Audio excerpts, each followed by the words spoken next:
Hi guys, how are you? It's Laura Leome. Welcome to my channel. This is part two of more of the to do this hot like I just go the other way. But this is today I wanted to talk about, this is a new video, so I wanted to talk about twin flames. And I'll talk about more about what I'm talking about in my other videos later, to be continued to wherever I'll talk about my other videos. But for this one, I wanted to tell you guys how I met my twin flame and how I recognized my twin flame. So if you haven't yet subscribed to this channel, please get subscribed. If you like this video, give it a thumbs up, and however you feel, and please feel free to comment your opinion, good or bad. I'm not gonna get hurt. I'm pretty much stronger now. I'm able to accept criticism and just however people feel, you know what I mean?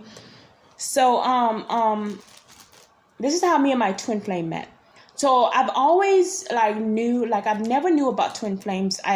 Before in the past I didn't know about twin flames. But I always felt like there was this special, like there was someone that I belonged to. And even when I was young, even when I was 11 years old or 15 years old, I would ask God, praying for a special guy in my life. And so my soulmate, and this was before I knew about twin flames, and I would write letters to God, about the guy, how I wanted the guy to look, and which way I wanted him to look. And as I grew, the look changed. Before I wanted this, my ideal guy was, okay, so my first boyfriend was this white guy, right? My first boyfriend was this really handsome white boy named Evan, and he had he has this beautiful blue eyes, and he had this blonde hair, and I just was so in love with him, right? And he was my first kiss and everything. And so I that was the guy that I thought was the one at the time. And so he started to irritate me after a while, and we broke up and blah blah blah. And so we separated. This was when I was 15. When I was 16 years old or 15, we separated. And so I moved to California. And so my looks changed. Before, I used to write down, I wanted my ideal guy to be light skin black with because I wanted after I dated my first boyfriend, I was I don't want to date another white guy, because I was oh, he's just acting too clingy. He's just and I was I was a little embarrassed of him, just because I wanted, I was going to a school of all black people, and I didn't want them to make fun of me because I was hanging with a white guy. It was just the worst. That's not how I am anymore. But that's how, at the time, I was I just don't want them to know him because they might make fun of me. And I was so tired of getting bullied for everything that I was, and that was terrible for me to think like that. And so ever since I broke up with him, I was I want to go start dating black guys, and I wanted to see how they are, you know what I mean? And so ever since I went to date black guys, nothing ever went well. It was always freaking it was always the worst. I never settled. It was just not good. It was always just the worst. And so basically, at the time when I was still I was in deep, I started talking to them, and I started liking black guys a lot, a lot better than I did white guys, and I was attracted to them. And so I wrote down a letter to God, this is how I want my husband to look: light skin, green eyes, blah blah blah. But then that changed, as I got older, and I realized, dating black guys was not the way to go for me, because it was always abusive. It was never they were never there for me, and I wanted them to be. And so I gave up on that, on dating black guys, and I was God, God, remove this addiction that I have over them, and just make it stop, and just take it away. And God literally took it away, and I stopped being attracted to black guys. I literally went back to the white guys, and I was I embraced them. I should have embraced them from the beginning. You know what I mean? I just didn't know, it wasn't I didn't embrace them. I was just a little more embarrassed, because I was I don't know, because that's the real part of me. I'm a geek. I'm kind of weird like them. So it's kind of I just didn't want them to expose who I really was, I guess. You know what I mean? And to show that I'm hanging out, when you're a kid, you're trying to be cool. So anyways, one day I wrote down a letter to God about how I wanted my twin to look, how I wanted my husband to look.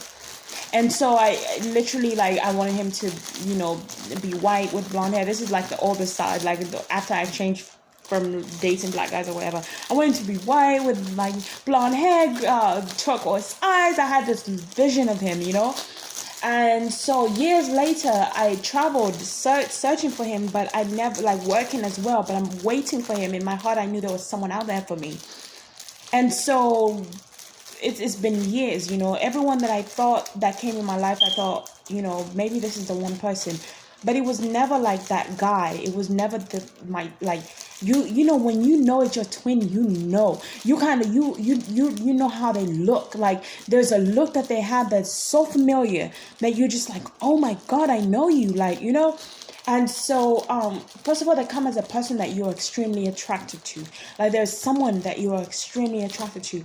And so he sort of resembled my first love, my first boyfriend. And except he had like turquoise, like emerald eyes or whatever. And he had blonde hair as well. I think it was dirty blonde. But he has, And so one day I was homeless in Vegas. in Los Angeles. And I was hanging out, and I needed to go to a place where people were more awake, where I could make money and be on the street without the pressure of having to get off the street, without living in a shelter where I had to deal with other women and all these things. And so my spirit said, go to Vegas. And I was like, okay, I'm going to Vegas. And so I finally get on the bus and I go to Vegas. And so, I started out, I had been to Vegas before, but I had never been homeless in Vegas. When I went there, before, I was living in a hostel. I was paying, when I was an escort, I was paying for my way there and blah, blah, blah. And I would I'd have a place to stay, basically. But this time I didn't, have the money anymore because I stopped being an escort. I didn't want to be an escort anymore. And I wanted to, but I needed to be in a place where I could stay awake. You know what I mean? And so when I was in Vegas, the energy was up. I didn't feel like I was always tired. I didn't feel like I was around, family, like places where people were not partying or having fun, basically. And so one day I was there and I just put everything away. I threw everything away. I was like going to be a bum, start fresh as a bum. And I sat there, and one time I was walking and I recognized this guy. I just saw him like shining to me, like his spirit, his soul was like a light on him. And I saw him from a distance. He was wearing a white shirt. And I was like, damn. And I looked at him and I was like, okay, I got to meet him. In my heart, I knew I wanted to meet him, but I was like, yeah, right. It's not going to happen. In my head, I'm like, yeah, right. I'm just fantasizing. I'm always a sucker for hot guys. I'm always falling for them. And it's never, they never, either fall for me or something. Or it's never really true. Or either we just sleep together and that's it. You know what I mean? It's never really a deep relationship or anything. And so, finally, so as the times went by, it's like I took a mental picture of him, and all of a sudden he was on my mind, and he kept coming in my mind. Like, it's not like a thought, but it's like an image just comes in my head. Suddenly one time I'm sitting there, and I'm not going to get too deep into detail because I'm going to try to say as much as I can in this video, but I would have to continue it to the next video. But one time I'm sitting there, trying to write,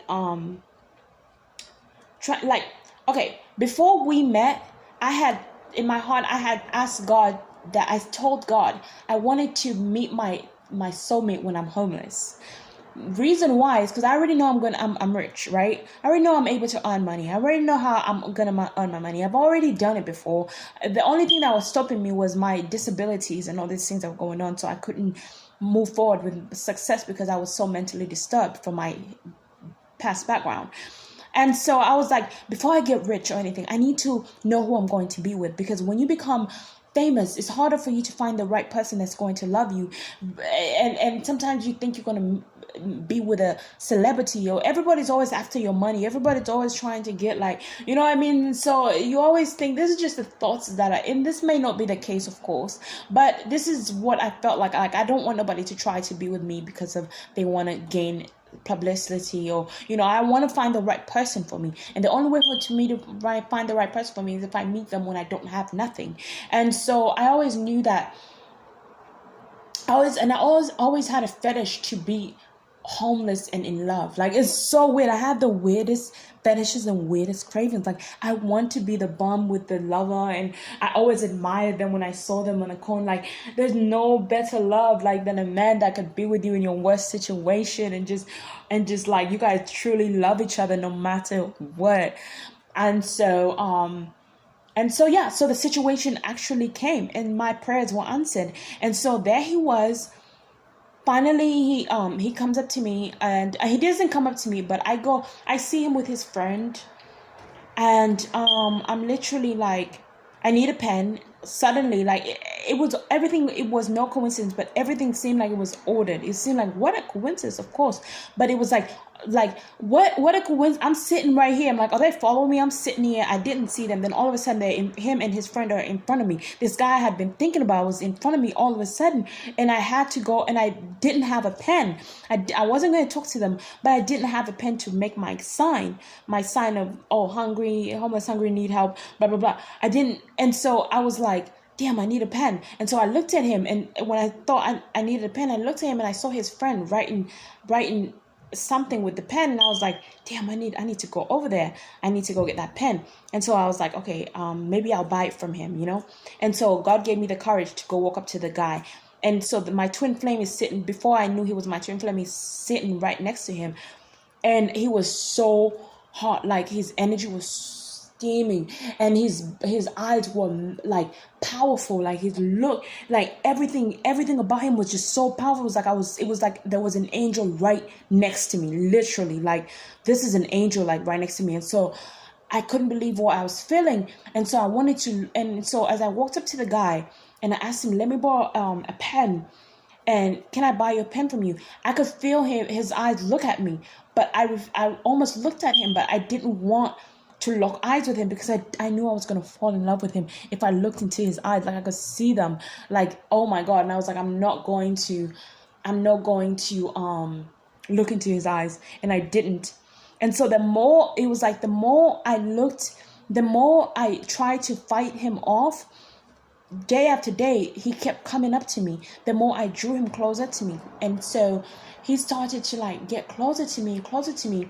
And he started to like little things like, hey, what are you doing today? Or, hey, have you seen my friend? Or, hey, can I get some of your chips? And then one time, and I kept like just being like, whatever. But then one time he was like, can I get some of your chips? And mind you, he wasn't like a bum. You think like these guys are like, when I was homeless in the streets, I wasn't like looking like a bum. Like, sometimes I did, but at this time I wasn't looking like one because I was fresh. And so he wasn't either. So I felt like, damn, is he like, you can't tell if he's on the street or not. Like, you can't tell if he's homeless or not or whatever. And so all of a sudden, when he comes up to me out of nowhere while like I had somebody next to me. It's such a detailed story, but I have to like literally jump to like the point. But so he's like, he puts his hand out and he's like, can I get some chips, and I was like, sure. I'm like, grab a bag of chips, like, here, sure, you can have some, blah, blah. And so I give him some, and then he looks me in the eyes like he wanted me to notice his eyes. And I'm like, I look at him, and all of a sudden I get drawn in. Like, remember in the beginning, I didn't want to look his eyes. The minute I looked his eyes, I recognized him.